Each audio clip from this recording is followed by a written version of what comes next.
حي على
إن الحمد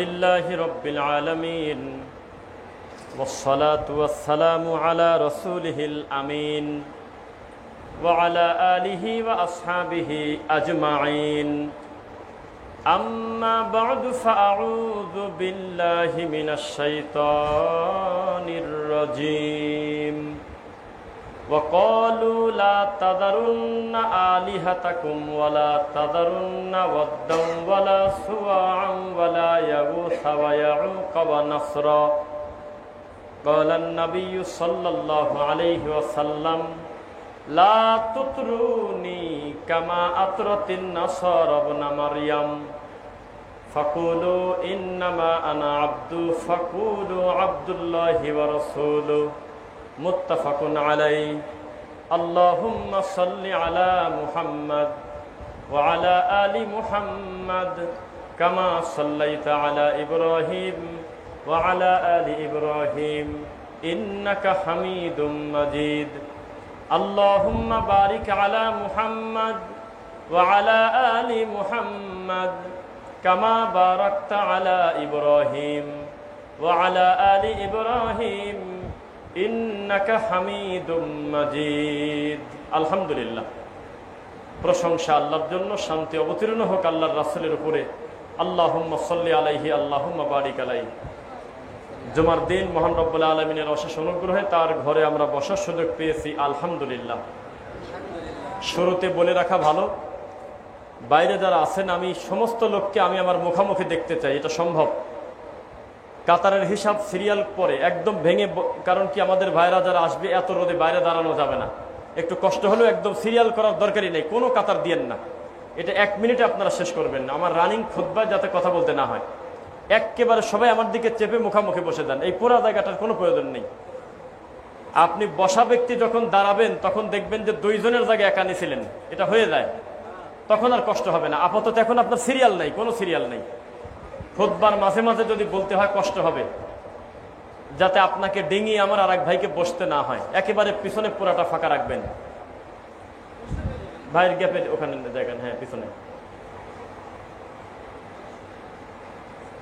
ওই 2 জনের সালাত শেষ হলে ওখানে 10 জন বসবেন, অন্তত 10 থেকে 15 জন বসবেন। কারণ আমরা আল্লাহর কাছে ওয়াদাবদ্ধ, আমরা কথা বলবো না, যতটুকুন বলবো ভালো বলবো, এটাই তো হাদিস নাকি? আমরা কোনো কথা বলবো না, এটা হলো ঢালাও ভাবে আদেশ, কিচ্ছু বলা যাবে না, শুধু অতটুকুন বলা যাবে যতটুকুন কল্যাণকর, ঠিক ততটুকুন। এর বাইরে আমরা কথা বলতে পারবো না, নিষেধ। কথা বলা মানেই খারাপ, শুধু ভালোটা বলতে হয়। তা আমরাও আমাদের গতিতে বসে থাকি, যাতে আমাদের রানিং খুতবায় ডিস্টার্ব না হয়, ইনশাআল্লাহ।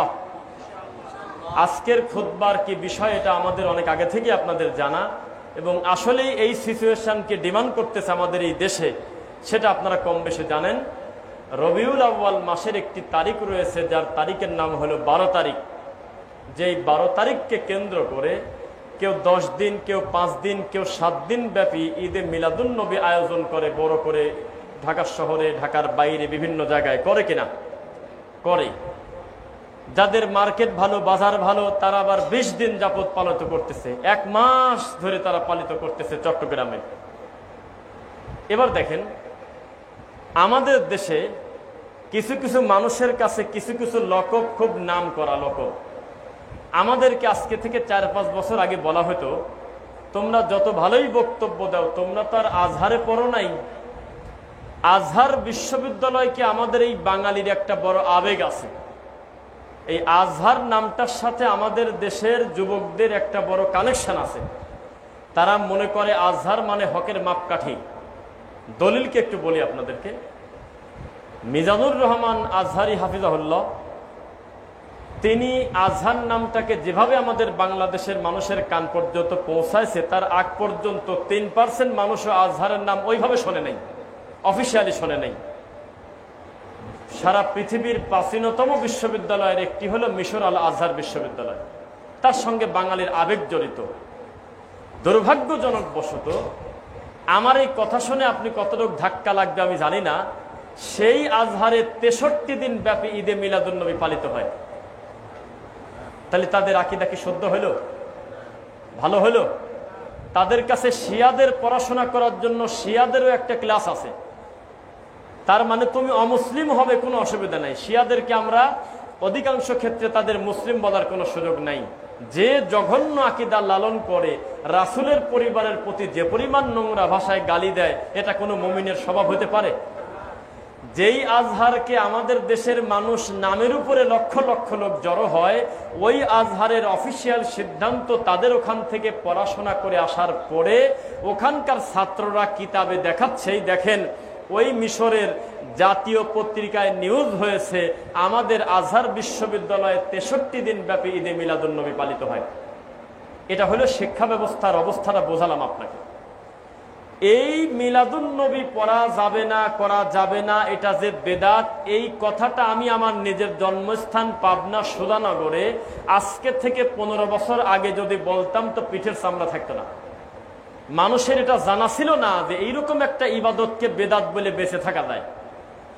10ই মুহররম, 12ই রবিউল আউয়াল, এই সমস্ত দিবসগুলো মুসলমানদের, বাঙালির মুসলমানদের ভিতরে এমন ভাবে আমাদের রক্তের সাথে প্রায় মিশে গেছিল যে এইটার সাথেই আমাদের ঈমান জড়িত। এই দিনগুলো নাই আমরা নাই, এই দিনগুলো আসি আমরা আসি। যেমন একটা ব্যক্তি ফজর নাই, জোহর নাই, আসর নাই, মাগরিব নাই, এশায় নাই, এই লোকটাকে যদি মনে হয় যে না কোনোদিন একটু খুঁজে বের করব, তাহলে তাকে 10ই মুহররম পাবেন, তাকে 12ই রবিউল আউয়ালের দিন মিছিলে হোক, রাত্রি জাগ্রতের মাধ্যমে হোক, কোনো না কোনো ভাবে তার হাজিরা পাবেন। এটা হলো আমাদের দেশের আবেগ। এইবার আপনাদেরকে একটু ঈদে মিলাদুন্নবীর ডেলিভারি সম্পর্কে আমরা আলোচনা করি। আসলে আসলো কোন জায়গা থেকে, কিভাবে শুরু হলো, এটা জানার দরকার আছে কিনা। প্রথমে আমরা শব্দের অর্থের দিকে তাকাই। আমার এই খুতবার শুরু থেকে শেষ পর্যন্ত যদি আপনারা ভালো করে শোনেন, আপনাদের মনে হবে আমি অনেক আগে থেকে প্ল্যান করছি, আমি সুন্দর করে সাজায় বলবো ইনশাআল্লাহ। মিলাদুন্নবী শব্দের অর্থ হলো নবীর জন্ম। কি বললাম? নবীর জন্ম। এই শব্দের অর্থের দৃষ্টিতে তাকালে বোঝা যায় মিলাদুন্নবী দিয়ে অস্বীকার করে সে কি মুসলিম? মুসলিম তো দূরের কথা, ওটা মানুষই না। নবীর জন্ম স্বীকার করেন না আপনারা? বোঝেন না, মনে ভয় পাচ্ছেন। আমি আবার বলতেছি, মিলাদুন্নবী স্বীকার না করলে আপনি মানুষ না। মিলাদুন্নবী মানে নবীর জন্ম। তো নবীর জন্ম হয়েছে, এটা স্বীকার করেন না? এখন আসবে রাসূলের জন্ম হলেই কি সেটা পালিত কোনো দিবস হয় কিনা, ওই দিন আমাদের করণীয় কোনো কিছু আছে কিনা, ওটাকে দিবস কেন্দ্রিক কোনো ইবাদত আছে কিনা, এটা হলো ব্যাপার। কিন্তু মিলাদুন্নবী আমরা মানি যে আমার নবীর জন্ম হয়েছে, জন্ম আমারও আছে, আপনারও আছে। আমি যদি নূহ আলাইহিস সালামের জীবনী নিয়ে গল্প করি তাহলে তার নাম হবে কি জানেন? মিলাদুন্নবী নূহ। আমি যদি ঈসা আলাইহিস সালামের জীবনী নিয়ে গল্প করি তাহলে হবে ঈসা নবীর মিলাদুন্নবী, মানে তার জীবনী নিয়ে গল্প করলাম। দুর্ভাগ্যজনক বশত আমাদের দেশের এই ভারত উপমহাদেশে একটা দিবস বানিয়ে নিয়েছে আমরা, পালিত উৎসব।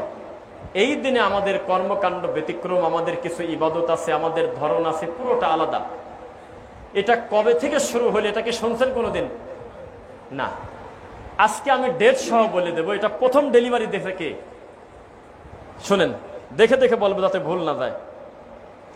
ফাতেমীয় শিয়া রাজবংশ 4র্থ শতাব্দী হিজরিতে মিশরে শিয়া খলিফার একজন 362 হিজরি 972 খ্রিস্টাব্দে এই মাউলুদ উৎসব তিনি প্রথম চালু করে এবং এটার সঙ্গে তিনি ফাতেমা, আলী, হাসান, হোসাইন এই 4 জনকেও জুড়ে দেয় যাতে মার্কেটটা ভালোভাবে পাওয়া যায়। এই 5 জনের নাম নিয়ে, কিন্তু তাদের নাম না নিয়ে প্রথমে নাম নিয়েছেন মুহাম্মদ সাল্লাল্লাহু আলাইহি ওয়াসাল্লামের নাম মিলাদুন নবী। এইটা বলে তিনি শুরু করেছিলেন। আর তিনি মানুষকে বললেন, আমার উদ্দেশ্য এটা যাতে আমার নবীর প্রেমটা তোমাদের অন্তরে জাগ্রত হয়, বছরে একটা দিন হলেও যাতে আমার নবীর শান মান সম্পর্কে তোমরা জানতে পারো। তখনকার লোকজন বলল যে কথা তো খারাপ না, নবীর মর্যাদা নিয়ে আলোচনা করা কি দোষের কিছু না ভালো কিছু, বলেন আপনারা? তখন আর কেউ বিরোধিতা করে নেই। আর ওই সময় তারা কোনো রেলিও করে নেই। তারা দেওয়ালে দেওয়ালে এসো হে ঈদ, সাইয়্যিদুল আইয়াদ, সবচেয়ে বড় ঈদ, এ কথা বলতো না। তখন বলছিল যে দেখো আমরা সবাই ব্যস্ত, আলাদা করে ঘোষণা না দিলে একসাথে সবাইকে পাবো না, তোমরা 12ই রবিউল আউয়ালের দিন আসো, আমরা এক জায়গায় হই আমরা নবী পরিবার নিয়ে আলোচনা করি। তখন পর্যন্ত পালনীয় কোনো দিবস তারা ওইভাবে শুরু করে নেই। এরপরে এইটাকে একটু প্রেসার দিল 7ম হিজরিতে ইরলিসের শাসক মুজাফফর উদ্দিন কুরকুবি। এই মাল আবার বলল যে আগেরটা একটু সংস্কার করার দরকার, নবীর জন্মদিন, নবীর ব্যাপারে আলোচনা করব, গোপনে কিসের?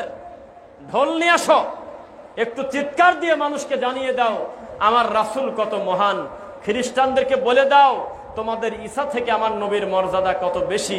এভাবে তারা মানুষের ইমোশন কাঁধে লাগিয়ে বলল, দে তোরা তাকবীর দিয়ে চিৎকার দিয়ে মাঠে নেমে পড়, আমরা ঘোষণা দিয়ে নবীর মিলাদ পালন করব। এটা কয় হিজরি বলেন তো দেখি? এটা হলো 7ম হিজরি। এইবার দেখেন 604 হিজরি থেকে 1207 হিজরি পর্যন্ত খ্রিস্টাব্দ, ইরলিসের শাসক আবু সাইদ কুকবুরি নামক এক শাসক মিলাদুন নবীর শব্দটাকে তিনি প্রথমে মাউলুদ ছিল, পরে তিনি নাম দিলেন মিলাদুন নবী সাল্লাল্লাহু আলাইহি ওয়াসাল্লাম, এবং তিনি একটা ইমাম ভাড়া করলেন। কি ভাড়া করলেন? আজকের দিনে খয়রাত কি একা একা করা যায়? মিলাদ কি এমনি এমনি করা যায়? আপনি মিলাদ করলে তো কেউ যায় না, একটা ভালো কণ্ঠ লাগবে, একটা জমানো লাগবে আসরটা, মিলাদে একটু আবেগ দিতে হবে, মুনাজাতে একটু কান্নার প্রেসার দিতে হবে, এরকম না করলে তো হবে না। তখন তিনি একটা ইমাম ভাড়া করলেন, ইমামের নাম ইমাম ইবনে দিহিয়া। এই লোকটাকে নিয়ে এসে তিনি বললেন যে এই দায়িত্ব আপনাকে দিয়ে দিলাম। তখন তিনি সবাইকে বলল যে তোমরা কেউ কথা বলবে না, তোমরা চুপ করে বসে থাকো, আমি একা একা বলবো যে সাল্লাল্লাহু আলা মুহাম্মদ, আমি যখন থামবো তখন তোমরা বলবে। তিনি ছিলেন ইমাম। তাহলে বোঝেন বিষয়টা কত বড় কঠিন। তো সেই ইমাম এসে তখন তিনি এটা প্রচার করলেন। আমি সংক্ষেপে বলবো যেহেতু অনেক কথা জমে থাকবে। 3 নাম্বার, আর একটা গোষ্ঠী এসে বলল তোমাদের ভিতরে নবী প্রেম ভালো করে বোঝা যায় না, তোমরা মিলাদ পড়ো, জাগার জিনিস জাগাই থাকো, তোমাদের ভিতরে ভাইব্রেশন হয় না কেন? তোমাদের হৃদয়ের কম্পন কোথায়? তোমরা একটু আনন্দ উৎসব করবে সেই ব্যাপারটা নাই তোমাদের ভিতরে। তোমাদের মিলাদটা আমার কাছে পাঞ্চে পাঞ্চে লাগে। পাঞ্চে বোঝেন? লবণ ছাড়া লাগে। এই কথা বলে কিছু সফি বিশ্বাসী গোষ্ঠী তারা বলল, দে জোরে করে এক লাভ, একে অন্যের ঘাড়ের উপরে পড়ে যা, কে কাকে ধরবে হিসাব নাই, আমরা নিজেদেরকে পাগল বলে জাহির করে দেব, আমরা আমাদের রবের খাতায় আজকে দিয়ে দেব আমরা যে পাগল তিনি এটা লিখে ফেলুক, আমরা একের অস্থির হয়ে যাব। তখন তারা তার নাম দিল ফানাফির রসুল। কি নাম বলেন? ফানাফির রসুল, মানে আল্লাহ কিডার রাসুল কিডা আজকে আমরা মিশে ফেলবো। নাউজুবিল্লাহ পড়েন, নাউজুবিল্লাহ বলবেন না। আমরা এমন ভাবে মিলাদ পড়বো যে নবী আর আল্লাহকে একবারে মিশে ফেলবো, একটা গিলাসের ভিতরে স্যালাইন আর পানি একবারে মিশে দেব। এইভাবে তারা একে অন্যের গলা ধরে পড়ে যেতে লাগলো। এভাবে কিছুদিন চলার পরে আর একটা লোক আবার ডেলিভারি হলো, তার নাম হলো, সেও রাজবংশেরই লোক, তার নাম ছিল বিলাল কাশকারি। সে আবার বলল যে না, আমি এই মিলাদেও সন্তুষ্টি না, আমি এভাবেও নবীর জীবনী পালন করে আমি মজা পাচ্ছি না, আমি তোমাদেরকে একটা উৎসবের কথা বলি যেটা সহজে আল্লাহর খুশি করা যাবে। কিভাবে? তো বলল, আমরা আমাদের ভিতর থেকে একজনকে নেতা মানি, একজনকে আমরা আমিরের চেয়ারে বসাই, তার গলায় কিছু মালা দেই, তাকে আমরা সম্মানের সাথে সামনে আগাই, আর পিছন থেকে আমরা তাকবীর দেব, আর ওনাকে আমরা নিয়ে র্যালি করে থাকব, আর বলতে থাকবো ফাবিযালিকা ফালইফরাহু, হে আল্লাহ দেখো তোমার নবী পায়ে আমরা কত খুশি হয়েছি। কোন দুঃখে কেমন লাগে, কোরআনের আয়াত নেছে এখান থেকে, কুল বিফাদলিল্লাহি ওয়া বিরহমাতিহি ফাবিযালিকা ফালইফরাহু। আল্লাহই তো বলছে তোমরা আমি আল্লাহর নিয়ামত পেয়ে তোমরা খুশি হয়ে দাও, তা আমরা খুশি হয়ে গেছি। যেই খুশিটার সংস্করণ বর্তমানে চট্টগ্রামে তাহের ঠাকুর, কি ঠাকুর, আমার যদি কেউ জেল দিয়ে ফাঁসি দিয়ে দেয় দেবে, আমি পীরকে পীর বলতে রাজি না, আমি ঠাকুরই বলি। এটা একটা অভ্যাসে বানা ফেলছি। কারণ কি, আমার খুব লজ্জা লাগে, জন্মদিন যদি নবীরই হবে তাহলে ঠাকুরের গলায় মালা দেয় কে, দেয় না? এই ছাগলের গলায় রশি দিয়ে মালা দিয়ে বিশাল বড় একটা টাকের উপরে স্টেজ সাজায়। আল্লাহর কসম তার টাকনুর নিচে কাপড়, আল্লাহর কসম তার মুখে রাসূলের নিয়মে দাড়ি নাই। কেউ চ্যালেঞ্জ করলে হাত তোলেন। এই দেখছেন না, এই ঠাকুরকে পাকিস্তান থেকে ধরে নিয়ে আসে, ধরে নিয়ে এসে ওইকে সামনে দিয়ে পিছনে বলে ইয়া রাসূলুল্লাহ। আমার খুব লজ্জা লাগে যে সামনে তো গরু, তো ইয়া রাসূলুল্লাহ বলে কি কারণে? আস্তাগফিরুল্লাহল আযীম, বলেন আমার সাথে আল্লাহুস সামাদ, হে আল্লাহ তুমি অমুখাপেক্ষী, এদেরকে তুমি ধ্বংস করে দাও। তো যে কথা বলতেছিলাম, এইবার সবচাইতে মজাদার কোরআনের সুন্দর ঘটনা শুনবেন এইবার।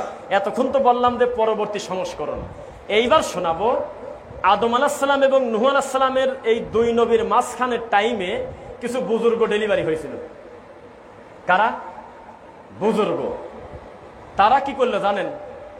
তারা বলল লা তাদারুন্না ওয়া ক্বালু লা তাদারুন্না আলিহাতাকুম ওয়া লা তাদারুন্না। শোনো, সব মাবুদকে তোমরা বাদ দিও না, কয়েকটা রাখো। ওয়াদ্দাউ ওয়া লা সুওয়াআ ওয়া লা ইয়াগুস ওয়া ইয়াউক ওয়া নাসর, পাঁচটা। ওয়াদ্দা, সুওয়া, ইয়াগুস, ইয়াউক, নাসর, কয়টা? এই পাঁচটাকে বাদ দিও না, আপাতত এদেরকে পেন্ডিং এ রাখো। এদেরকে রেখে তারপরে বলো ইল্লাল্লাহ, আল্লাহ ছাড়া কেউ নাই। এই চারজন, এই পাঁচজনকে ঠিক রাখো, কারণ এই পাঁচজন ভালো মানুষ, তারা বুজুর্গ মানুষ, আমরা তাদেরকে একেবারে বাদ দিতে পারি না, তাদেরকে একটু সম্মান দিতে হবে। তখনকার যুগের আলেম ওলামা বলল যে শোনো, কবর পূজা শিরক। কবর পূজা কি? মাথা নত করা শিরক, আল্লাহ ছাড়া কারোর কাছে মাথা নত করা যাবে না। তখন তারা বলল আমরাও সেটা জানি, আমরা কোনোদিনও ওয়াদ্দা, সুয়া, ইয়াগুস, ইয়াউক, নাসার, কোরআনের আয়াত কিন্তু সূরা নূহ আয়াত নাম্বার 23, সূরা নূহ আয়াত নাম্বার 23, একটু নোট করে নিন, বাজ্জা দেখবেন তাফসিরে হুবহু কথার লেখা আছে কিনা। তখন লোকজন অবজেকশন দিল, এই বুজুর্গদেরকে তোমরা ইলাহা বললে কেন? তখন ওই লোকদেরকে বলল যে তোমরা বোঝো নাই, এদেরকে আল্লাহ বলি নাই তো, আমরা বলছি এলা হলো আল্লাহর মাধ্যম। এই পাঁচজনের ওসিলা দিয়ে আল্লাহর কাছে কিছু চাই। আমরা বলি আল্লাহ, আমরা কিন্তু সেই কোম্পানির লোক যেই কোম্পানিতে ওয়াদ্দা ছিল, সুয়া ছিল, ইয়াউক ছিল, নাসর ছিল, যাতে আল্লাহ পেশারে পড়ে যায়, নাউজুবিল্লাহ। মানে ডাইরেক্ট বলেন আমার কিছু দরকার। কিছু লোক, সবাই না আবার, বলল যে আল্লাহ আমরা যে পাঁচটা লোকের দোহাই দিলাম, তাদের সম্পর্কে আপনি তো জানেন, ওরা খুব ভালো মানুষ, আপনি তাদেরও ছেলে আমাদের একটা সন্তান দেন, আমাদেরকে ক্ষমা করে দেন। এইভাবে তারা শিরক করতে লাগলো। এরপরে পরবর্তী জেনারেশন এসে বলল আব্বা, এই পাঁচটা লোকের কবর তো দিন দিন মিশে যাবে, খুঁজে পাওয়া যাবে না, তো একটা পাথর দিয়ে হলেও একটা মার্কিং করে দেন। একদিনে যে পূজা শুরু হয়নি, আজকে দলিল নেন, একদিনে মূর্তি পূজা হয়নি, একদিনে এই জমিনে কবর পূজা শুরু হয়নি, একদিনে দেওয়ানবাগে ডেলিভারি হয়নি, এটা একটা প্রক্রিয়ার মাধ্যমে আসছে। তখন বললো যে তাহলে শোনো, নবী বলেছে খবরদার কবর পাকা করো না, এটাও আবার জানে, তাহলে কবরের আশপাশ দিয়ে একটা পাথর দাও, দূর থেকে তাকালে যাতে বুঝি দিয়ে এটা খুব বড় হুজুরের কবর। সাইড দিয়ে পাথর রাখলো। কিছুদিন পর দেখা গেল ছাগল গোতা দেয়, কুত্তা আসে, কোথায় কার পাথর কোথায় চলে যায়। আর একজন বলল শোনো, মূল কবরটা মাটি থাকুক, সাইড দিয়ে একটু পাকা করে দাও। এইভাবে আস্তে আস্তে অতিভক্তি করতে গিয়ে তারা একটা পর্যায়ে বলল আল্লাহ তুমি যদি বলো তুমি ছাড়া কোনো ইলাহা নাই আমরা মানবো না, তুমি ছাড়া রব নাই মানি নেব, কিন্তু ইলাহা নাই তা মানবো না। ইলাহা যদি নাই থাকবে তাহলে তোমার কাছে যাওয়ার জন্য আমরা পাঁচটা সিঁড়ি বানাইছি, সিঁড়ির কি হবে?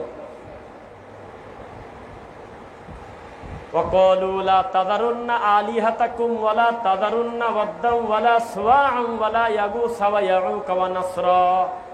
রব হিসেবে তোমাকেই মানব, কিন্তু ওসিলা হিসেবে চরমুনাইকে মানিয়ে নেব।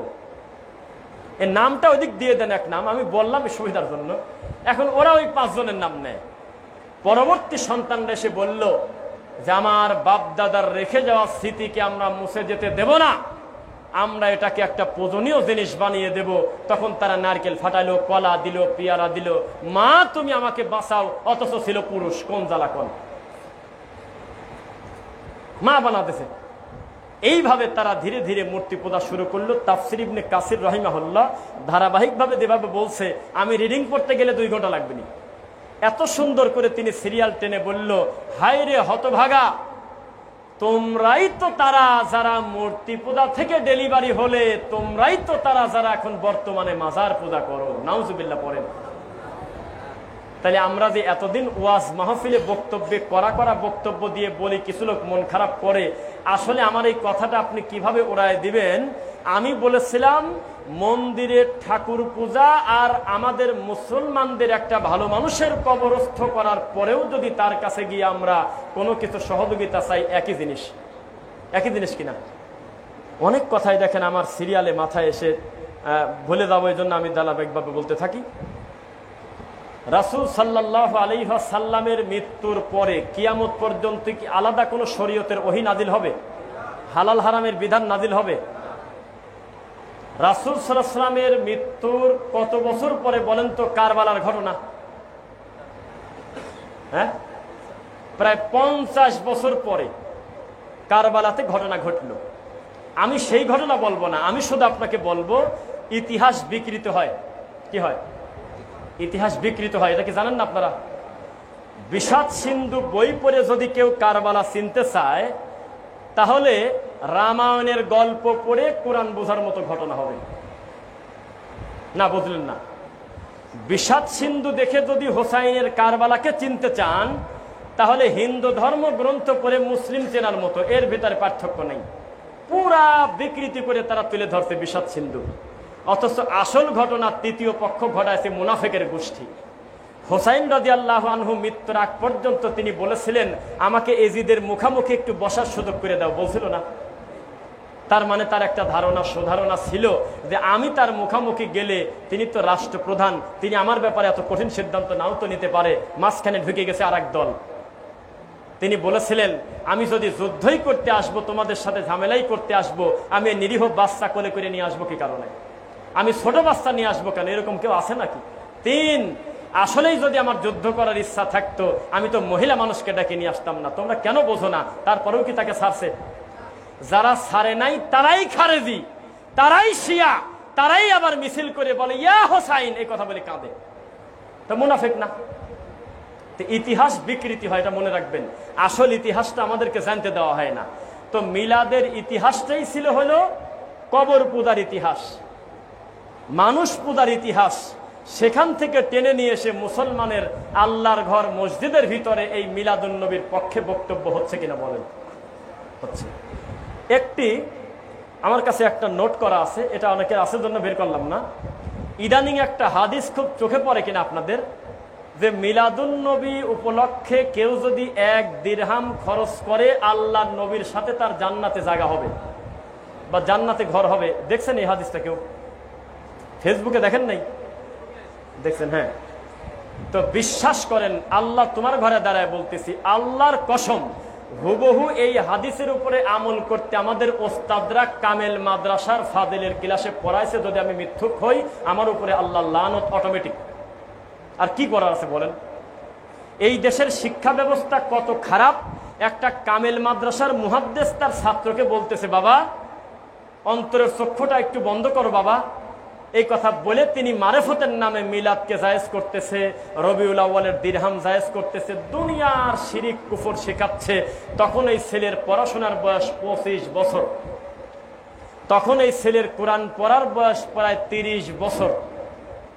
তাহলে এই হলে আমাদের দেশের শিক্ষা ব্যবস্থা। আমরা কি বুঝতেছেন আমার কথা? তো 12ই রবিউল আউয়ালের দিন ঈদে মিলাদুন নবী পালন করতে হবে। ভারত, বাংলাদেশ, পাকিস্তানের মানুষ আমরা এটা মেনে নিলাম। কারা মানছি? তারাই আমরা মেনেছি যারা রাস্তায় বের হলে মনে হয় যে আমাদের সংখ্যা তো কিছুই না, তারা এত মানুষ। ভুল না সত্য বললাম? এইবার দেখেন, মিলাদুন নবী সম্পর্কে আপনাদের আর একটা ভয়ঙ্কর তথ্য দেই। বলেন তো কোন দিনে মিলাদুন নবী পালিত হয়? কয় তারিখে? কয় তারিখে? মিলাদুন নবী মানে কি? আরবিতে অনুবাদ করেন, নবীর জন্ম। নবীর জন্ম যে তারিখে পালিত হয়, তারিখটা কয় তারিখ? 12 তারিখ। আমি রফিক বিন সাইদ দায়িত্ব নিয়ে এতগুলো মিডিয়ার সামনে বলতেছি, আমার নবীর জন্মদিন পালন করা তো বহুদূরের কথা, এই দিনে আমার নবী জন্মগ্রহণ করছে এটাও আমি ক্লিয়ার করে খোলাসা বলতে পারবো না। কেউ চ্যালেঞ্জ করলে হাত তোলেন। এমন এমন লোক বিরোধিতা করছে 12ই রবিউল আউয়ালের দিন আমরা বিশ্বাস করি না, তাদেরকে আপনি ফোন দিয়ে উড়াই দিতে পারবেন না। সোমবারের ব্যাপারে কোনো দ্বিমত নাই, কিন্তু তারিখের ব্যাপারে এতই দ্বিমত। কোন কোন ইমাম বলেছে ওটা রমজান মাসে জন্ম নিয়েছে নবী, কেউ কেউ বলছে 2রা সফর, কেউ বলছে এটা সফর মাসে, কেউ কেউ বলছে রবিউল আউয়াল মাসে। তবে কোন তারিখে তা আমরা জানি না। আচ্ছা বলেন তো দেখি, যেই জিনিসের তারিখ কনফার্ম জানা যায় না সেই জিনিস কি পালিত হওয়ার কোনো দিবস? এটা কি আপনার মাথায় ঢুকলো? 2, 12ই রবিউল আউয়ালের দিন আমার নবী মৃত্যুবরণ করেছেন, এই ব্যাপারে বলা চলে হাতে গোনা 2-1 জন বিচ্ছিন্ন ঘটনা ছাড়া প্রায় অধিকাংশ ইমাম একমত এই দিন আমার নবী দুনিয়া থেকে অফাত হয়েছেন, মৃত্যুবরণ করেছেন। তা আপনাকে আমি বলি, যদি ওই একই দিনে আমার নবী দুনিয়া থেকে জন্মগ্রহণ করেন অথবা একই দিনে তিনি মৃত্যুবরণও করেন, তো এই নবীর আশেক হিসেবে, যদিও এই শব্দ আমরা বলি না, আল্লাহ মাফ করুক, আশেক মাসুক এই কথা নবীর সাথে যায় না, এটা মনে রাখবেন আপনারা। আশেক মাসুক, প্রেম খেলা, এই শব্দ আমার আল্লাহর সাথে যায় না। আমরা নবীর উম্মত, আমরা কি? আমরা নবীকে মোহাব্বত করব, তাকে ভালোবাসা ইমান, কিন্তু আমরা আশেক মাসুক না, যে নবীর সাথে প্রেম করব, এই কথা তার সাথে যায় না। তো ওদের ভাষায় বলি, যারা নবীর সবচেয়ে বড় আশেক, এই আশেক যদি একটু বোঝে যে এই একই দিনে নবী দুনিয়াতে এসেছিল, আমি খুশি, কিন্তু একই দিনে আমার নবী দুনিয়া থেকে চলে গেল, এখন কি আর খুশি থাকলো না কষ্টটা বেড়ে গেল? হ্যাঁ, কষ্ট না? অথচ এই দিনে যত জিলাপি বেচা হয়, এটা মনে হয় 6 তারিখে, কালকে না আগামীকাল, এই দিনে যত বিরিয়ানি খাবে, এই দিনে যত মসজিদের কার্পেট নোংরা করবে, এই দিনে যত মারামারি লাগবে, এই দিনে যত চিনি বেচা হবে, আনন্দ হবে, ফুর্তি হবে, আর 364 দিনে এত আনন্দ নাই। অথচ আমার নবী এই দিনে দুনিয়া বলতে গেলেও আমার গায়ে লাগে, লোম দাঁড়িয়ে দেয়। এই দিনে আমার নবী দুনিয়ার থেকে ইন্তেকাল করলো, তোমার চিন্তাও হলো না, টেনশন লাগলো না, একটু তোমার কাঁদা আসলো না, ভিতরে ব্যথা লাগলো না? যেটা মীমাংসিত সত্য সেটা না, নাউজুবিল্লাহ পড়েন। এইটা হলো আমাদের দেশের সুন্নিদের অবস্থা। 2, নবী সাল্লাল্লাহু আলাইহি ওয়াসাল্লাম যখন মক্কা থেকে মদিনাতে আসলো, আমি জানি না আপনারা পুরা কথা মনোযোগ দিয়ে শুনতেছেন কিনা, অথবা এই মাইকের আওয়াজ ঠিক মতো যাচ্ছে কিনা, আমি কিন্তু বুঝতেছি না।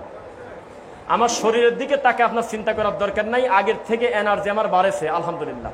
এটা শেষের দিকে বলি, মানে আপনারা কনফিউশন হয়ে যাচ্ছেন যে এত পাতলা হলো কিভাবে, এটা পরে বলি। তো যে কথা বলতেছিলাম, রাসূল সাল্লাল্লাহু আলাইহি ওয়াসাল্লাম তিনি দুনিয়াতে এসেছেন, এটা আমাদের জন্য সবচেয়ে বড় নিয়ামত, আমরা কোনোদিন অস্বীকার করি না। আল্লাহর কোরআন পেয়েছি আমরা, তার মাধ্যমে দুনিয়ার সবচেয়ে বড় নিয়ামত আমরা অস্বীকার করি না। কিন্তু এই নবী মক্কা থেকে মদিনাতে হিজরত করছিল কিনা, একটু আমার সাথে উত্তর দেন। আমার খালি মনটার ভিতরে চাচ্ছে আমি যাতে অনেক কথা বলতে পারি আজকে, আমার ভিতরে বহু কথা জমানো আছে ইনশাল্লাহ। তো যখন গেল, তখন বাইতুল মুকদ্দাসের দিকে নামাজ পড়ছিল না কাবার দিকে নামাজ পড়ছিল বলেন? হ্যাঁ, জেরুজালেমের দিকে নামাজ পড়ে না এই নবী প্রথমে যায় কয় মাস? তো ইহুদিরা কি বলছিল জানেন?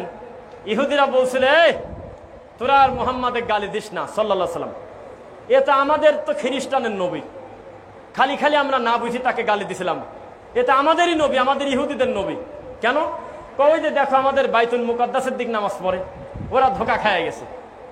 পরে যখন আল্লাহ কেবলা পরিবর্তন করে দিলেন, ফাইনামা তুয়াল্লু ফাসাম্মা ওয়াজহুল্লাহ, এটা অনেক আছে না আয়াত কোরআন মাজিদের। তো তখন নবী সাল্লাল্লাহু আলাইহি ওয়াসাল্লাম যখন মুখটা ফিরিয়ে নিলেন, তখন ওরা বলল, মা ওয়াল্লাহু মান কিবলাতিহিমুল্লাতি কানু আলাইহা এ মুহাম্মাদের আর তার অনুসারীদের কি হলো? কিছুদিন এই দিক পরে নামাজ, কিছুদিন এই দিক পরে নামাজ, এর কি হলোটা কি? তখন আল্লাহ বললেন, লিল্লাহিল মাশরিক ওয়াল মাগরিব, হে নবী আপনার মুখ দিয়ে বলে দেন, পূর্বও যে আল্লাহর, পশ্চিমও সে আল্লাহর, তুই কে? তোমার সমস্যা কিসের? আল্লাহরই তো দিক, দিক কার? আল্লাহর। আচ্ছা যাই হোক, তো এখন ওরা তো ধোঁকা খেয়ে গেছিল। তো নবী সাল্লাল্লাহু আলাইহি ওয়াসাল্লামের এই জন্মদিন যারা পালন করে, এদের সাথে হুবহু খ্রিস্টানদের একটা মিল আছে। আমি আজকে একেবারে বানান করে বলে দিয়ে যাই। জন্মদিন পালন করা, মৃত্যুদিন পালন করা, এই স্বভাবটা বর্তমান আল্লাহর এই মাটির উপরে সবচেয়ে বেশি খ্রিস্টানদের ভিতরে।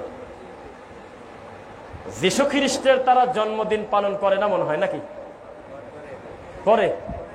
যেদিন তাকে আল্লাহ তার কাছে নিয়ে গেছেন আমরা বলি, আর ওরা বলে কি শুলে চড়াইছেন নাকি, সেই দিনকে তারা পালিত দিবস করে কিনা? করে।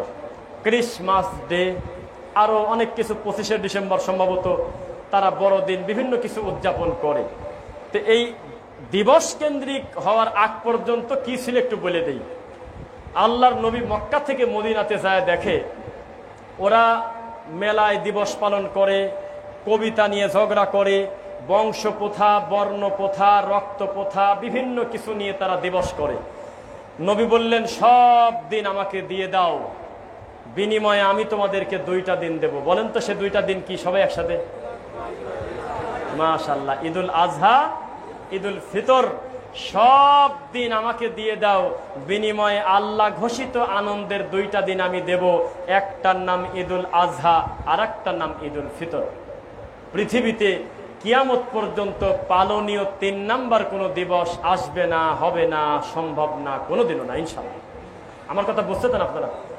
এখন আল্লাহর নবীর মৃত্যুর 242 বছর পরে, 317 বছর পরে, 349 বছর পরে যদি কোনো একটা দিবসের আবির্ভাব হয়, এটা ইবাদত কিভাবে হয়? এটা আমাকে এটা বোঝায় দেন। এটা কি ইবাদত হওয়া সম্ভব? আর বিদাতীদের ব্যাপারে ইমাম ইবনে কাসির রাহিমাহুল্লাহ একটা কথা বলেছেন, যে বেদাতি মানে হলো বেআক্কল। কি বলছি বলেন? বেদাতি মানে তার আকল থাকবে না। আকল থাকলে সে বেদাতি হবে কি কারণে? আর আমি বলি হলো বিদাতি যে তার কোনো আক্কেলের দাঁত থাকা যাবে না। বিবেক থাকলে সে বেদাতি হবে কি কারণে? বিবেক থাকা যাবে না, গবেষণার চিন্তা থাকা যাবে না, তারই সে বেদাতি হতে পারবে না। কেন? দেখেন, তোরা যদি নবীর জন্মদিন পালন করতে চাস, তাহলে নাম দেওয়া লাগতো রাসূলের জন্মদিনের উৎসব। তা না দিতেছে মিলাদুন নবী, নবীর জন্ম। তো নবীর জন্ম কি? না বোঝে আরবি, না বোঝে ইংলিশ, না বোঝে বাংলা, কিচ্ছু বলতে কিছু বোঝে না। ইয়া আইয়ুহাল্লাযীনা আমানু সাল্লু আলাইহি ওয়া সাল্লিমু তাসলিমা, আছে কিনা? শোনেন, ফরিদপুর সদরপুরের নাম শুনেছেন? এখানে সাক্ষী কেউ আছে কিনা? নাই মনে হয়। আছে, এক রতন ভাই আছে। আমরা আটটসির পাঁচিরের পাশ দিয়ে আমরা একটা মাহফিলে যাচ্ছিলাম, জায়গার নাম সদরপুর, তবে দক্ষিণ পাড়া। একটা জালসায় যখন আমরা যাই, তখন ওখানে এমনি আনুষ্ঠানিক কোনো হয়, হয়তো সবার গায়ে গলায় লাল গামছা বা কাজকাম করে ছাগল নিয়ে যায়। তা আমরা যখন ওই মাহফিলে গেলাম, আমি বাদে বাকি 3টা বক্তাই হলো কুসুম গরম সুন্নি না, একেবারে হাইব্রিড সুন্নি।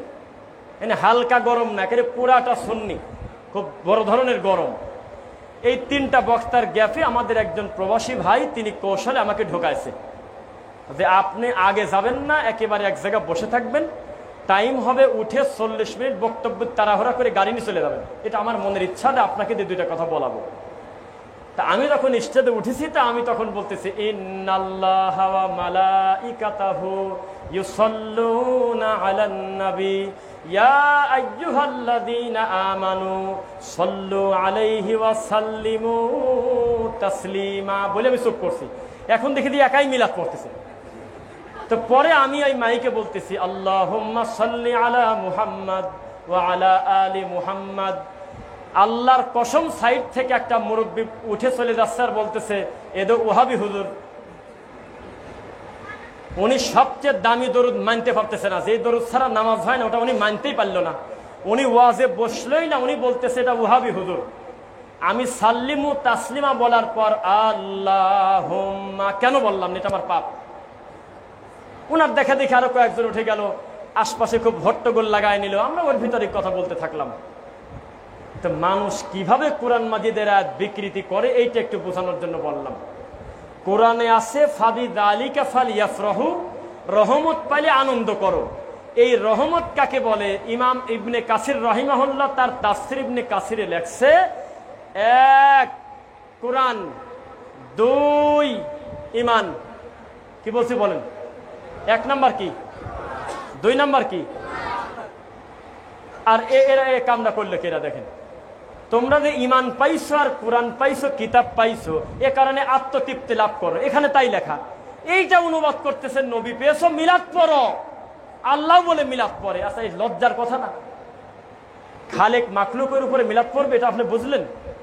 ইন্নাল্লাহা ওয়া মালাইকাতাহু ইউসাল্লুনা আলান নবী। ওরা অনুবাদ করতেছে নিশ্চয়ই আল্লাহ এবং তার ফেরেশতা মণ্ডলীরা মিলাদ পড়ে। ইয়া আইয়ুহাল্লাযীনা আমানু, হে ঈমানদাররা, সাল্লু আলাইহি ওয়া সাল্লিমু তাসলিমা, আল্লাহ আর ফেরেশতাদের মতো তোমরাও মিলাদ পড়ো। বলেন, সহ্য করা যায় এগুলো? কোরআন মাজিদের আয়াতকে কিভাবে বিকৃত করে আপনি বোঝেন? অথচ এখানে হওয়ার অর্থ ছিল কি জানেন? আমার আল্লাহর উপরে যখন কথাটা আসবে তখন হবে আল্লাহর দয়া। আল্লাহর কি? ফেরেশতার উপরে যখন কথাটা আসবে দরুদের সালামের, তখন তার অর্থ হবে দুয়া। কথা বলেন না? আর আমাদের উপরে যখন কথাটা আসবে তার অর্থ হবে আল্লাহুম্মা সাল্লি আলা মুহাম্মাদ, আল্লাহুম্মা বারিক আলা মুহাম্মাদ সাল্লাল্লাহু আলাইহি ওয়াসাল্লাম, আল্লাহুম্মা সাল্লি আলাই, আল্লাহুম্মা বারিক আলাই, আসসালামু আলাইকা ইয়া রাসূলুল্লাহ। এইটা কিন্তু আল্লাহ কি তাই করবে? এটা মানাই যায়? লজ্জা লাগে না বলেন তো? এখন মনে করেন, আল্লাহ মাফ করে বলা অন্যায়, আল্লাহ বলতেছে তার নবীকে আসসালামু আলাইকা ইয়া আইয়ুহান নবী। তার অর্থ কি? আপনার উপরে শান্তি দিক হে নবী, আল্লাহ আপনার উপরে শান্তি দিক। আল্লাহ কোন আল্লাহর কাছে শান্তি চাচ্ছে বলেন? এটা বিবেক বলে কি? আল্লাহুস সামাদ এই কথা টিকলো তখন? আর কুল হু আল্লাহু আহাদ এই কথার দাম থাকলো? এরপরে বলতেছে যে ওই মিলাদ, এগুলি সব রবিউল আউয়ালেরই ওয়াজ। বলতেছে যে আত্তাহিয়াতু, দরুদ, দোয়া, মাসুরা কোথায় পেয়েছিস এ ওয়াহাবিরা? এটা তো আমার নবীর মিলাদ থেকে পেয়েছিস। কিভাবে? কয় যে আল্লাহর নবীকে আল্লাহ মিরাজে নিয়েছে, তখন নাকি দুইজনের ভিতরে কথোপকথন হয়। একজন বলেছে আসসালামু আলাইকা আইয়ুহান নাবিয়্যু ওয়া রাহমাতুল্লাহি ওয়া বারাকাতু, উপর দিয়ে আল্লাহই নাকি নবীকে সালাম দিয়েছেন। তখন নবী নাকি বলল যে আমার মনটা ভরল না, আপনি খালি আমাকে সালাম দিলেন কেন? আসসালামু আলাইনা ওয়া আলা ইবাদিল্লাহিস সালিহিন, আপনার সমস্ত সালেহীন আমার উম্মতদের উপরে আপনি সালাম দিয়ে দেন। এটাই তো আজ জানতাম, এটাই তো জানতাম যে আত্তাহিয়াতু নাজিল হওয়ার এটাই ইতিহাস। আস্তাগফিরুল্লাহল আযীম। কিসের সাথে কি লাগিয়ে গোটা ইসলামটাকে বিকৃতি করে এই মিলাদকে প্রতিষ্ঠিত করেছে আমাদের এই দেশে। কথা বুঝতেছেন? আর দলিলগুলো কি? মানে একজন বলছিল যে এখানে 10 তলা বিল্ডিং করবো, সবই রেডি। কয় তলায় কি হবে, কোন ফ্লোরে কি হবে, কোথায় লিফট থাকবে, কোথায় সিঁড়ি হবে, কোথায় গ্রাউন্ড ফ্লোর হবে, কিভাবে কি হবে, সব রেডি। তো কয় যে কাজে হাত দিচ্ছে না, কয় খালি একটা জিনিসই নাই, সেটা হলো টাকা। তো এতক্ষণ যে প্ল্যান বললো, আর কিছু থাকলো? তো মিলাদ যারা উদযাপন করে তাদের কাছে সব আছে, খালি দলিলটা নাই। নাকি ভুল বলছি আমি? সব আছে, খালি দলিলটা নেই। এক একজনের দলিল মাওয়াহিবুল লাদুন্নিয়া। আচ্ছা কোন তো জ্বালা, এক একজনের দলিল হলো কিতাবে হালবিয়া, এক একজনের দলিল হলো কাশফুল মাসাক, এক একজনের দলিল হলো পরবর্তী 600 বছর পরে মাজার পূজারি, কবর পূজারি লেখছে, ওই সব বই থেকে টানি নিয়ে আসে। এদের দলিল কি? আশরাফ আলী থানভী নাকি একদিন বলছিল যে আমার নবীকে আমি এভাবে বসে বসে দরুদ সালাম দিয়ে মনে শান্তি পাইনি, আমি যখন মাঝে মধ্যে দাঁড়িয়ে বলি ইয়া নবী সালাম আলাইকা, তখন আমার ভিতরে একটা আত্মতৃপ্তি আসে। তাহলে কি বুঝলেন আপনারা? উক্ত কথা দ্বারা বোঝা গেল মিলাদুন নবী হক, ঠিক কিনা বলুন? এই বলে ওয়াজ। আর আমাদের দেশে এই সমস্ত নোংরামিকে যারা জায়েজ করে তাদের একজনের নাম বলি, শরীয়তের কারণে, ব্যক্তিগত আক্রোশের কারণে না। সে লোকটা জাতে মাতাল, তালে ঠিক, খুব ঘাগুমাল আমি যাকে বলি, কারণ এ তো বর্ডার পার করে আসা ঠাকুর। এই লোককে কয়দিন আগে জিজ্ঞাসা করছে সম্ভবত খালেদ মহিউদ্দিন নামে একজন উপস্থাপক সাংবাদিক, যে বলেন তো আব্বাসী হুজুর সফিবাদ কাকে বলে, সফিবাদ বিষয়ে কিছু বলেন। আমি তো আকাশ ভেঙে পড়ার মতো অবস্থা, মাথায় ভিডিওটা আছে। এই আব্বাসী বলতেছে কি জানেন, সফিবাদ হলে একটা কুফরি মতবাদ, ইসলামের সাথে এর কোনো সম্পর্ক নেই। কেউ কি দেখছেন? দেখছেন এই ভিডিও? আপনি দেখছেন? মাশাআল্লাহ। আমি কয় কি রে, ডাকাত কার মুখ দিয়ে কি বাড়ায়? কয় যে সফিবাদ হলে একটা কুফরি মতবাদ, এর সাথে ইসলামের কোনো সম্পর্ক নাই। তো এই সেম কথাটাই তো আহলে হাদিস বলে যাচ্ছে সারা জীবন। ওদেরকে আবার বলে কাফের, কাজ্জাব বলে গালি দেয়, নোংরা ভাষায় গালি দেয়, সম্মানী মানুষকে বেইজ্জত করে না? অথচ একই কথা ও বলতেছে, কারণ ও জানে যে খালেদ মহিউদ্দিন একজন পড়াশোনা জানা একটা সাংবাদিক, অথবা আমার এই কথাগুলো যারা শুনতেছে তারা একটা পড়াশোনা জানা মানুষ। এত দ্রুত ধোকা দিলে কথাটা তো নাও খেতে পারে, ওখানে গিয়ে দুই একটা ভালো কথা বলে। যেই লোকটা বলতে পারে নাসিরউদ্দিন আলবানী রহিমাহুল্লাহ খ্রিস্টানদের দালাল বলেন, নাউজুবিল্লাহ। আল্লাহর এই মাটির উপরে বর্তমান কাছাকাছি সময়ের সবচেয়ে বড় হাদিস বিশারদ পণ্ডিতের নাম নাসিরউদ্দিন আলবানী রহিমাহুল্লাহ। সেই লোকটাকে ব্যঙ্গ করে বলে উনি নাকি ঘড়ির মেকার, ওনাকে নাকি খ্রিস্টানরা 25 বছর টাকা খরচ করে মাটির নিচে একটা বিশ্ববিদ্যালয়ে পড়াশোনা করাইছে, এই কথা আব্বাসী বলে। সেই লোক আবার চাপে পড়ে বলে কি জানেন, যে না জাকির নায়েক কথা ভালোই বলে, কিছু জিনিস একটু এমন তেমন আছে, তবে উনি খুব জ্ঞানী লোক, এ কথা লাইভ এসে বলে। তিনি জানে এই জাতির সোধ ঠিক রাখতে গেলে আমার কি করণীয় সেটা সে জানে। এবার একটু কড়া কথা বলবো, রাগ করবেন না তো? কড়া কথা মানে মিথ্যা না, কড়া কথা মানে হলো অতিরিক্ত সত্য, এটা বোঝেন নাকি? আমি এই ওয়াজটা ইদানিং খুব কমন বলে আজকেও বলি, যাতে আপনার বড় ছেলেকে যা বলতে পারেন যে আমাদের বর্তমান যুবকরা কিন্তু খুব খারাপ দিকে যাচ্ছে, খারেজিদেরকে তারা অনুসরণ করতেছে, খারাপভাবে নিয়েন না। আমাদের যুব সমাজ কিন্তু খারাপ দিকে যাচ্ছে। আমি বলেছিলাম আমরা হলো সেই অসভ্য জাতি, আমাদের ডান পাশে যদি কাবাঘরের ইমাম আব্দুর রহমান সুদাইসের ছবি দেন এক পাশে যদি জাহান্নামের কুকুর কিলাবুন্নার খারেজি রাফেজি শিয়া ওই খোমেনির ছবি দিয়ে যদি লেখেন যে 1 ঘন্টা সময় একজনের লাইক একজনের লাভ, এই লোক এই জাহান্নামের কুকুর যদি ভোটটা বেশি না পায়, আমি রফিক বিন সাইদ বক্তব্য দেব না। আমরা এত অসভ্য, আমরা এখনো শিয়া আকীদা লালন করি, এখন আমাদের খারেজিপনা গেল না। আপনি দেখেন এই পৃথিবীর শ্রেষ্ঠ কয়েকজন ইমামের একজন প্রভাব বিস্তারকারী আব্দুর রহমান সুদাইস, যিনি অপ্রয়োজনীয় কথা বলে না, এই সম্মানী আলেমটার নিচে হাজারো কমেন্ট লিখবে বাঙালির এই কিবোর্ড মুজাহিদরা ইহুদের দালাল, ইসরায়েলে মারি শেষ করে, আর তুই কি করিস ওখানে বসে গালিবি, ওনাকে গালাগালি করবে। আর ওনাকে লিখবে ওহে আমার রাহবার, এই কুত্তা যেদিন মরে যাবে সেদিন বাঙালির আমার টুপি 3টা এক জায়গা করলে যত বড় টুপি যাদের হয়, ওই গ্রুপের লোক যদি না কাঁদে তাহলে আমি মিথ্যুক। উনি যেদিন গলার মালা নেয় সেদিন বাংলাদেশের মাটিতে ফেসবুকে ভেরিফাইড ফেসবুকে লিখেছিল বড় হুজুররা, ওহে আমাদের রাহবান, ওরে ইরাকের রাহবার, আজকে বাংলাদেশ থেকে অমুক গ্রুপের পক্ষ থেকে তোমাকে জানাই সাদর সম্ভাষণ। আর জগৎ বিখ্যাত সব সম্মানী আলেম মদিনা বিশ্ববিদ্যালয়ের সাবেক টিচার, বড় বড় বিদ্বান মরে যায়, আমার দেশের হুজুররা ঠিকই পায় না। রাগ করলেন মনে হয় কথা শুনে। তা আমি এরকমই, আমি এখন কাঁদবো নাকি ওয়াদে আসি? আমি যেমন তেমনই তো কথা বলা উচিত নাকি বলেন? সাবধান, খারেজিদের খপ্পরে পড়া যাবে না, খারেজিদের খপ্পরে পড়া যাবে না। খারেজিরা ওইভাবে হালাক করবে ইসলামকে। নবী বলেছেন, আমি বলি না যে হালাকা সার চুল কামাবে, তা বলি না, তারা হালাকাত দিন, তারা দিন কামায় ফেলবে, নারী করে দেবে দিনকে। তাদের কণ্ঠ তোমাদের থেকে ভালো হবে, দিন সম্পর্কে কিছুই জানে না। শোনেন, আমাদের এই বাংলাদেশে প্রতি বছর সারা পৃথিবীর শ্রেষ্ঠ হাফেজ হয় না 1-2 করে? কথা তো বলেন, হয় কিনা? এত মিষ্টি তিলাওয়াত, আল্লাহর কসম, যখন তাকরিম ছেলেটা কোরআন পড়ে আমি তাকা থাকি, কারি আবু রায়হান ছেলেটা যখন কোরআন পড়ে আমার শুনতে ভালো লাগে, আমার খারাপ লাগে না। এটা কোরআনের কারণে আমার শান্তি লাগে, তৃপ্তি লাগে। কিন্তু দুর্ভাগ্যজনক বশত এই সুন্দর মিষ্টি তিলাওয়াতকারী ছেলে পেলে আল্লাহর দিন সম্পর্কে কিছুই জানে না। এদেরকে কোলে করে নিয়ে সার্কাসের জোকার বানিয়ে বানিয়ে বেদাতিরা জালসায় ঘোরাচ্ছে, যা পারেন দেন, যা পারেন দেন, যা পারেন দেন। আমি মিথ্যা হলে বলেন, কেউ চ্যালেঞ্জ করেন। এই ছেলে দিন শিখবে কিভাবে?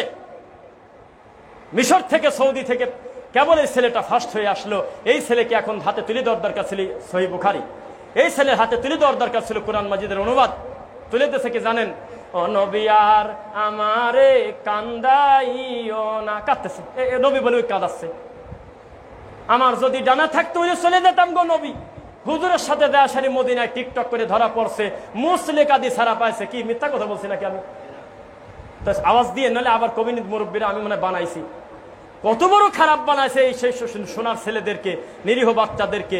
ওস্তাদ নিয়ে গেছে টিকটক করতে মদিনায়, আল্লাহ নবীর কবরের পাশে দাঁড়ায় এরকম কিছু কিছু বলতেছে, ইশারা করে করে ঠোঁট নাড়ায়। এই দৃশ্যটা মদিনার পুলিশ ঠিক পাইছে যে মাল তো ভালো না, ওখান থেকে ধরে নিয়ে জেলে দেবে, পরে পরিচয় টরিচয় দিয়ে মুসলেকা দিয়ে ছাড়া পাইছে। তো এটা কি দুঃখ লাগে না ভাই? কোরআন তেলাওয়াত যখন করে মুখের দিক তাকানো যায় না, গলার কণ্ঠের রগ জেগে যাচ্ছে, 3 আয়াত একসাথে মিলে পড়ে, মুখের দিকে তাকানো যায় না, ভেংসি দিয়ে পড়ে, কে কত বেশি সময় দম রাখতে পারে। আর মুসাফা করতেছে 2 হাত দিয়ে, সোমা দিচ্ছে হাতে, যাকে তাকে আব্বা বলে রাখতেছে। বোঝেন না কেন? এই তো তাদের ইবাদত, এই তো তাদের ধর্ম। এদের কাছে আমাদের দেশের দিনটা কি পরিমাণ নিরাপদ এবার আপনি বলেন, আমি শুনি। এদের হাতে দিন নিরাপদ কিভাবে হয়? আমার কাছে আজকে আসতে একটা ঘটনা ঘটছে ট্রেনে। ওই যে ওই ভাই কি জানো তার জায়গার নাম আপনি বললেন, ওই জায়গায় এসে ফোন দিতে, তামার নাকি তালমার, এই তালমার নামে একটা জায়গা হালকা একটু স্লো করে। ওই জায়গা আসার পরে আমি একটা ফতুয়ার একটা আমার কাছে একজন পাঠাইছে, তো বলছি দেখেন এই বিষয়ে তো আমি উত্তর প্রশ্ন দেই না। প্রথম কথা, তালাক শুনলেই আমি এড়িয়ে যাই। এটা আপনি মুখামুখি 2 গ্রুপকে নিয়ে বসেন। আর এমনি কোনো ফতোয়া জানতে চাইলে আমি নিজে দিতে পারবো না, আমার কাছে থাকলে আমি মদিনার আলেমদের বা সম্মানী বড় আলেমদের ফতোয়া নকল করে দিয়ে দেব। তা আমি শেখ বিন বাজ রহিমাহুল্লাহর ফতোয়া কোট করে ওনাকে একটা জিনিস দিছি, এত ওর মন ভরে নেই। উনি চলে গেছে এক কাশেমি হুজুরের কাছে। কি হুজুর বললাম? এক মুফতির কাছে। সে মুফতি আবার কাগজে লেখে সুন্দর করে একটা নোট করে মাহমুদিয়া কাশেমিয়া কারেমিয়া এরকম একটা মাদ্রাসার নাম লেখছে ফতোয়ায়, আপনার স্বামী আপনাকে যেভাবে তালাক দিয়েছে, তালাক হইয়া গিয়াছে, উক্ত স্বামীর সঙ্গে আবার যদি সম্পর্ক করতে চান হেল্লা লাগিবে বা কি লাগিবে এরকম। তখন আমার কাছে যখন পাঠালো যে এই অবস্থা, উনি তো এই ফতোয়া দিয়েছে লিখিত, এখন আমি কি করব? তখন আমি বললাম যে আপনি একজন মানসিক প্রতিবন্ধী, মানসিক রোগী।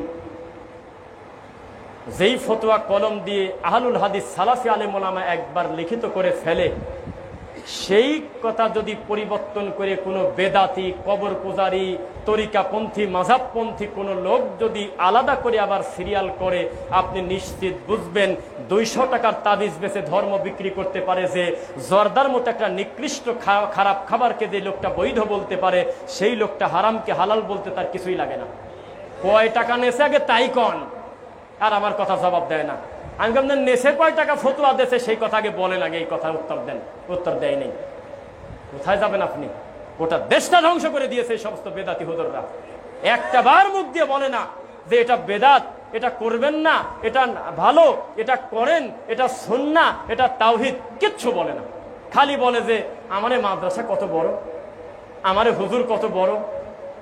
জি না, এটা হবে না। আল্লাহ সুবহানাহু ওয়া তাআলা আমাদের সকলকে দিনের জন্য কবুল করুন। সময়ের বরকত, যাই হোক সময় দ্রুত চলে যায় আর কি, এটা খুবই স্বাভাবিক কথা। জুমার খুতবার প্রথম পর্ব শেষ করছি। বারাকাল্লাহু লানা। আলহামদুলিল্লাহ। ফাইন্না খায়রাল হাদিসি কিতাবুল্লাহ ওয়া খায়রুল হুদা হুদা মুহাম্মদ সাল্লাল্লাহু আলাইহি ওয়াসাল্লাম ওয়া শাররুল উমুরি মুহদাসাতুহা কুল্লা মুহদাসাতিন বিদআ ওয়া কুল্লা বিদআতিন দালালা ওয়া কুল্লা দালালাতিন ফিন্নার। রব্বিরহামহুমা কামা রাব্বায়ানি সগীরা। আল্লাহুম্মা আইজ্জিল ইসলাম ওয়াল মুসলিমিনা ফি ফিলিস্তিন। আল্লাহুম্মা আইজ্জিল ইসলাম ওয়াল মুসলিমিনা ফি গাজা। আল্লাহুম্মা আইজ্জিল ইসলাম ওয়াল মুসলিমিনা ফি বাংলাদেশ। আল্লাহুম্মা আইজ্জিল ইসলাম ওয়াল মুসলিমিন। আল্লাহর কাছে আমরা শুকরিয়া আদায় করি। এটা হলো আমাদের সেই প্রতিষ্ঠান, যেই প্রতিষ্ঠান অনেক সময় মানুষের একটা বিল্ডিং করতে, ঘর করতে, পরিকল্পনা করতেই 1-1.5 বছর চলে যায়। আর চোখের পলকে 2-3 বছর আগে আমরা খোলা মাঠে মাহফিল করে গেলাম প্রথম, কোনো পরিকল্পনা ছাড়া আপাতত কোনো রকম একটা টিন দিয়ে, সন দিয়ে ঘিরে আজকে সেখানে একটি সালাফি মার্কাজ দাওয়া সেন্টার তৈরি হয়ে গেছে আলহামদুলিল্লাহ। এখানে একটা বড় কারণ থাকতে পারে, প্রথম কথা তো আল্লাহর দয়া, 2 নম্বর হলো আপনাদের দোয়া ভালোবাসা তো আছে কিনা, 3 নম্বর হলো এই প্রতিষ্ঠানের দায়িত্বশীল অ্যাডভোকেট মাইনুল শহীদ ভাই সম্ভবত উনি সভাপতির পদ নিয়ে নাই, উনি আছেন একজন কোরআনের খাদেম হিসেবে, বলেন আলহামদুলিল্লাহ। নইলে বাথরুমের টাঙ্কিও সে ঠিক করে, পাইপ ফেটে গেলেও নিজের হাতে ঠিক করে, বাচ্চাদের খাবারও রান্না করে দিচ্ছে, আবার কোথাও ময়লা থাকলেও পরিষ্কার করতেছে। এটা বোঝা গেল যে তিনি আত্মা দিয়ে কাজ করে, এটা শ্রম দিয়ে কাজ করে না, এটা ঈমান দিয়ে কাজ করে আলহামদুলিল্লাহ। বরকত পেতে গেলে নিজেকে খাদেম হতে হয়, নিজেকে একেবারে মাটির সাথে মিশাই দিতে হয়, তাহলে আল্লাহর এই তাওহীদের বাগানটা সুন্দর হয় আলহামদুলিল্লাহ। 2 আর একটা কারণ হতে পারে, আপনারা একটু শিক্ষা নিয়েন তো ভাই, ক্যামেরা আছে না থাকে কথাটা বলেই ফেলি। সম্ভবত উনি বা এই দায়িত্বশীলরা আমাদের আকীদা যাদের শুদ্ধ, মানহাজ যাদের শুদ্ধ, দুনিয়াবি মানুষ হিসেবে ভুলভ্রান্তি আমাদের সবারই থাকবেই, এ কারণে তিনি হিংসা করে না, এই বাগানে সব রকম ফুলকে ভালোবাসে। এটা হতে পারে একটা কারণ। কেন বললাম জানেন? সিন্ডিকেট চলে মাঠে, ব্যবসায় সিন্ডিকেট চলে না মনে হয়। অপরিচিত একটা জায়গায় যায় একটা ডিমের দোকান দেন তো দেখি, ব্যবসা করেন তো দেখি, বাকি ডিমওয়ালা কি করে। একটা গরুর মাংসের দোকান দেন তো দেখি, পরিস্থিতি কত জটিল হয়, সিন্ডিকেটে টিকতে পারবেন না। কিন্তু আমার মনে হয় এই বাগানে একটা সুবিধা, তিনি কারোর মতামত নিয়ে কোনো আলেমকে ভালোবাসেন না, কে কি বললো তা মনে করে না। যার আকীদাটা, ফাউন্ডেশনটা শুদ্ধ, যার মানহাজটা শুদ্ধ, এমন ছোট থেকে বড় সবাইকে ধারাবাহিকভাবে এই বাগানে আনতেছেন আলহামদুলিল্লাহ। এই প্রতিষ্ঠানের সঙ্গে এলেম দিয়ে খেদমত করতেছেন আমাদের আপনার হলো খালেদ বিন দুরুল হুদা হাফিজাহুল্লাহ, আমাদের ভাই। আল্লাহ তুমি তাকে এবং তার পরিবারকে দিনের জন্য কবুল করো, তার এলেমে তুমি বারাকা দান করো। তিনিও অত্যন্ত বিনয়ী ছাত্রদের সঙ্গে, আল্লাহ আমাদের এই যত গার্জিয়ান সন্তানকে এখানে দিয়েছে, আল্লাহ তুমি কাউকে মাহরুম করো না, আল্লাহ সকলকে তুমি যোগ্য আলেম হিসেবে কবুল করো। 3 নম্বর হলো আমাদের একজন ভাই, দিনী ভাই, দায়ী রকনুজ্জামান রাজু ভাই, তিনি দোয়া চেয়েছেন। আমি সানি খুতবাতে আপনাদেরকে বলি, আল্লাহ যেন তার রোগ মুক্তি করেন, লা বাসা তাহুরান ইনশাআল্লাহ। আরেকটি কথা বলি, আমরা দিন দিন এলেম শূন্যতায় ভুগতেছি, রক্ত শূন্যতায় ভোগে মানুষ, ভোগে না? পানি শূন্যতায় ভোগে, আমরা কিন্তু এলেম শূন্যতায় ভুগতেছি, এটা আমাদের দুর্বলতা। এই ইউটিউব আর ফেসবুকের বক্তব্য একটু পর পরে এত এলেমওয়ালা কথা আসে। একজন মজা করে লেখছে ফেসবুকে, বর্তমানে এলেম অর্জনের এতই মাধ্যম যে আমল করার টাইম পাচ্ছি না। এটা কি বুঝছেন আপনারা? মানে পরীক্ষার টেনশনে বই নিয়ে বসার সময় পায় না। তা আমাদের এত বেশি এলেম অর্জনের জায়গা আছে, কিন্তু আমল করার টাইম পাই না। তা আজকের এই উড়ন্ত বক্তব্য টেলিভিশনের দিয়ে কতটুকু আমরা টিকে থাকবো জানি না।